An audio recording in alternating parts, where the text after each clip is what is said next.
beautiful Saturday morning, and wherever you are joining us from, this is your weekly news roundup on Atlantic TV with me, Omar Taal. We begin this roundup where President Barrow has officially opened the 54th Commonwealth Parliamentary Association Africa region in Banjul, where 19 countries, including the Gambia, had participated to address climate change and disaster risks. The chairman of Brikama Area Council, Yankuba Dabo, stated on Monday that he will not be seeking for the flag bearer of UDP if the party leader, lawyer Usainu Dabo, submits his application. President Barrow has launched 180 tractors at State House in a bid to revolutionize agriculture in the Gambia. Hundreds of mourners have bid farewell to Ahmed Bensouda, the father of Mayor Talib Ahmed Bensouda at the pipeline mosque. On the international scenes, no breakthrough between President Trump and Putin in Anchorage, Alaska, as both leaders agree on so many areas but fell short on ceasefire. As Trump mentioned, there is no deal until there is deal. The military junta in Mali has detained French diplomat in Bamako over involvement of alleged coup plot on August 1st. President Trump held a meeting with the Ukrainian leader Zelensky together with 7 European leaders at the White House, seeking for solution to end the war on Ukraine. It came after his summit with the Russian President Vladimir Putin in Anchorage, Alaska. The ICC rejects America's sanction against its Senegalese prosecutors and many others over their position on war on Gaza. This is the news in summary. We now bring you in detail. At the 54th Conference on the Annual Commonwealth Parliamentary Association Africa Region, His Excellency the President Adama Barrow underscored the urgent need for a collaborative strategies to enhance governance structure, mitigate the impact of conflict, the climate change, and negative economic uncertainties. Let's hear more from the President in this news report. On behalf of the government and the people of the Gambia, it is with immense pleasure and honor that I welcome you all to the Gambia, Africa's smiling coast. For the 54th Commonwealth Parliamentary Association CPA Africa Region Conference. We are truly honored to host this significant event and trusting that the deliberations here will be impactful and inspiring. Likewise, we encourage our international guests to enjoy their stay with us. Honorable Speaker, the theme for the conference: strengthening democratic governance and resilience in Africa, tackling conflicts, economic shocks, and climate risk, resonates deeply with the aspirations and challenges of every African nation. It is a theme that invites and merits critical reflections on the intricate realities that define the present and potentially may shape the future. It is a powerful call to collective action, urging us to confront our challenges with renewed vigor and determined commitment. As parliamentarians, you are fully aware of the well-known African paradox of poor nations in wealthy lands. Africans are known to inhabit a continent of ample potential to develop rapidly.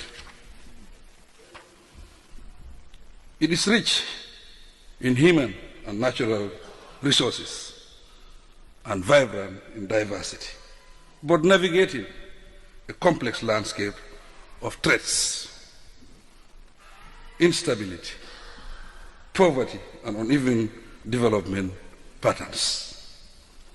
We have witnessed with deep concern President Barrow has launched an initiative at the State House as a demonstration of his government's commitment to transforming agriculture into a modern, mechanized, and business-oriented sector. The president highlighted that improving agricultural activity and productivity is critical for feeding the country's growing population, creating jobs for young people, and reducing reliance on imported food. My words are my bonds, says the chairman of Brikama Area Council, Yankuba Dabo. I promise not to seek for UDP's flag bearers if Lawyer Dabo is seeking for it. The BAC chairman made this remark at the height of a rising tension within UDP as who would be the party's next nominee in 2026 presidential election. Chairman Dabo's remark sends a shockwave among his supporters, calling on him to reconsider his position if Dabo backs down. Hundreds of mourners on Wednesday have gathered at the Pipeline Mosque to pay their final respect to Ahmed Bensouda, the father of JMC Mayor Talib Ahmed Bensouda.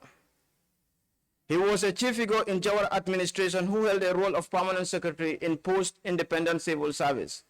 He was a revered civil servant and helped in policy formulation. Tribute described him as a pious and a devoted Muslim.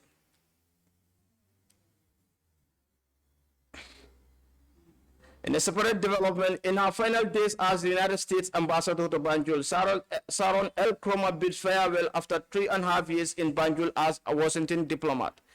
A distinguished tenure of working tirelessly to strengthen bonds between Banjul and Washington, promoting people-to-people connection and championing a shared values. From engaging with Gambian government officials, civil society, regional authorities to local communities in empowering women, girls, and artists. Her leadership exemplified the profound power of diplomacy.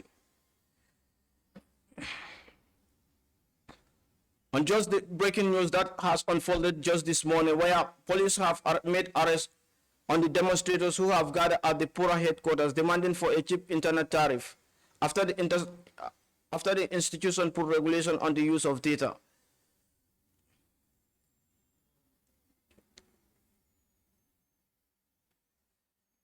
This brings us to the end of the national news. We now shift our attention on the international stories.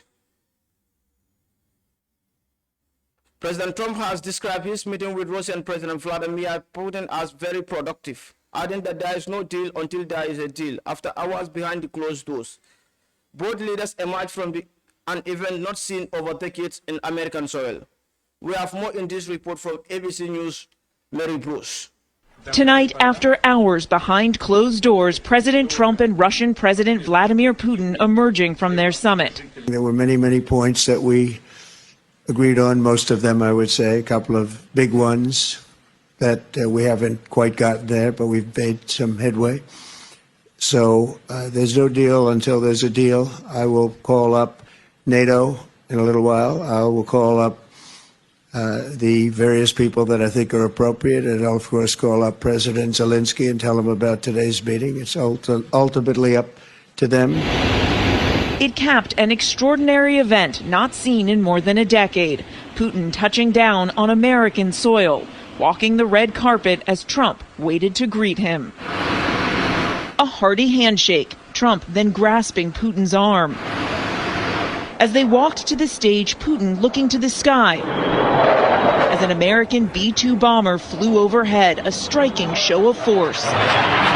The warmth between the two leaders on full display, but the task at hand deadly serious. How can the U.S. trust your word? Putin asked, how can the U.S. trust your word? No answer, just more smiles. Trump escorting Putin to the presidential limo known as the Beast. Putin laughing and waving as they drove off together. Earlier, President Trump laying out today's objective. I want to see a ceasefire rapidly. I don't know if it's going to be today, but I'm not going to be happy if it's not today. Everyone said it can't be today, but I'm just saying I want the killing to stop. I'm in this to stop the killing. But overnight, with the summit just hours away, Russia continuing its bombardment of Ukraine. Our Rachel Scott asking the president about Putin's decision to launch those strikes. We saw that Russia continued its violence into Ukraine last night, launching even more drones.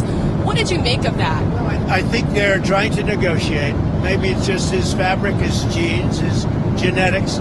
but he thinks that makes him, gives him strength in negotiating. I think it hurts him. For Ukraine's President Zelensky, who was not invited to today's summit, the lead up to the talks offered no indication Moscow is preparing to end this war. On the day of the negotiations, they also kill people, he added, and that says a lot. Mr. Putin, will you agree to a ceasefire? Mr. Putin, will you commit to not killing any more civilians? That ceasefire top of mind for President Trump as he went behind closed doors with Putin.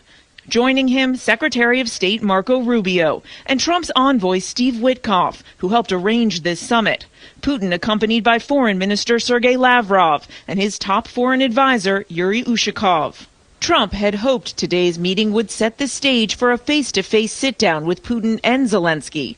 He had expected that second meeting would address what he called swapping of territories between the two countries. I've got to let Ukraine make that decision, and I think they'll make a proper decision. But I'm not here to negotiate for Ukraine. I'm here to get them at a table. Putin's goal to broaden today's talks to cover nuclear weapons and economic cooperation with the United States. I expect that today's... A report by ABC's Mary Bruce, where President Trump and the Russian leader Vladimir Putin had meeting in Anchorage, Alaska. We now go to Mali, where military rulers say they have arrested a French national, Jan Vezilia, and two Malian generals on August 1st, 2025 over an alleged plot to overthrow military government, accusing Vezilia of working with French intelligence to mobilize political, civil society, and military figures. The alleged plot, which began in August 2025, involved figures who have previously criticized the military government. More from this report by the First Post. Mali's military junta has alleged that the man who worked at the French embassy in the capital worked with French intelligence and was involved in a coup attempt in Mali with several military figures. The Malian authorities announced last week that the French citizen, identified as Jan Vezilia, was detained on the 1st of August. He was arrested alongside two senior military figures. At least 55 soldiers have also been arrested in recent days over alleged attempts to overthrow the ruling junta. Thanks to the professionalism and vigilance of the specialized services, the conspiracy was thwarted, followed by the arrest of the actors on August 1, 2025. Among those apprehended was a French national named Vezilia Jan, acting on behalf of the French intelligence service, who mobilized political leaders, civil society actors, and military personnel, including Brigadier Generals Abbas Dembélé and Nima Sagara.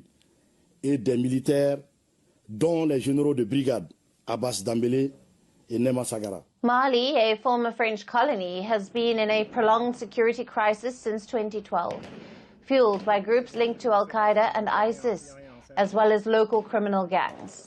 It remains under military rule continuously since 2021. Now, amid claims that a rival faction within the military was plotting a coup, the junta say that some of the detained soldiers had backing from foreign powers. Into the picture comes the arrest of the French national stationed at the French embassy, raising tensions between Bamako and Paris. Now, the Foreign Ministry of France has called Bamako's accusations unjustified. France confirmed that talks are underway with Mali to secure the immediate release of the embassy employee.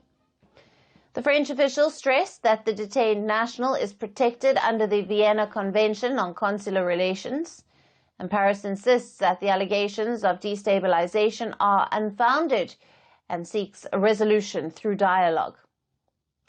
Relations between Paris and Bamako have sharply deteriorated in recent years.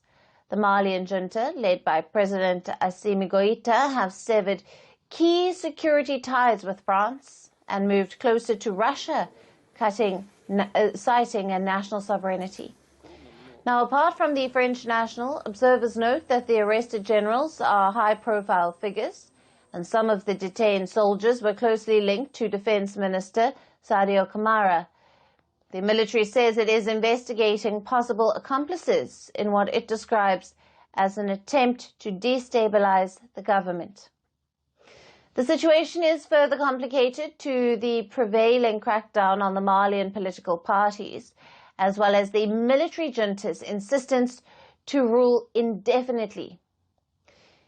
The former civilian Prime Minister Choguel Maïga and several of his colleagues were recently. That was First Post News report on the arrest made on the French diplomat in Bamako, where they accuse him of having a hand in the alleged coup plot. President Trump on Monday held a meeting with the European leaders at the White House to put an end to the war in Ukraine. The meeting was aimed at reaching a peace deal with the Russian leader after nearly 4 years of war. We have more in this news report by ABC's Rachel Scott. This morning, Ukrainian President Zelensky says he's ready to sit down with Russian President Vladimir Putin after a remarkable display of diplomacy at the White House. Zelensky and 7 European leaders racing to Washington to sit down with Trump, determined to end the war in Ukraine. Zelensky arriving at the White House with a new approach. Dressed in a suit, the president clearly pleased. It was just 6 months ago the two leaders had that disastrous meeting in the Oval Office that turned into a shouting match. Zelensky, a wartime president, was criticized for his attire. This time around, both leaders intent on avoiding a repeat. And thank you very much for your efforts, personal efforts to stop killings and stop this war. Thank you. But Zelensky was adamant. To end the war in Ukraine, he needs security guarantees in case Russia invades again. What security guarantees do you need from President Trump to be able to make a deal? Is it American troops, intelligence, equipment? What is it? Everything. It depends on the big countries, on the United States, on a lot of our friends. The president says the U.S. will help, but the burden will fall on European countries. They are first line of defense because they're there. They're Europe. But we're going to help them out also. We'll be involved. Trump and Zelensky then joining world leaders from France, Germany, Italy, and the UK. The president caught on a hot mic saying Putin wants a deal. I think he wants to make a deal for me. You understand? As crazy as it sounds. And telling reporters the goal is for lasting peace. We're going to make sure that if there's peace, the peace is going to stay long term. But the group divided on how to get there. Trump had been pushing for a ceasefire until he met with Putin in Alaska. The Russian leaders said no, and then Trump suddenly argued it was no longer necessary. German Chancellor Friedrich Merz disagreeing. I can't imagine that the next meeting would take place without a ceasefire. So let's work on that, and let's try to put pressure on Russia. French President Emmanuel Macron, too. Idea to ask for a truce or a ceasefire, at least to stop the killings, as we discussed, is a necessity. And we all support this idea. After meeting behind closed doors for hours, Trump calling Putin and then revealing he began the arrangements for a meeting at a location to be determined between President Putin and President Zelensky. That was ABC's News' Rachel Scott reporting on the meeting President Trump had with the European leaders at the White House, where they discussed ways and means to end the war in Ukraine. The International Criminal Court on Wednesday strongly rejected new United States sanctions targeting 4 of its judges and deputy prosecutors, calling the measures an assault on judicial independence and the rule-based international order. The International Criminal Court deplores the announcement of the new designation for sanctions by the United States administration against ICC Judge Chimley Prost of Canada, Judge Nicolas Guillot of France, Deputy Prosecutor Nazat Sahim of Fiji, and Deputy Prosecutor Mamin Jai of Senegal.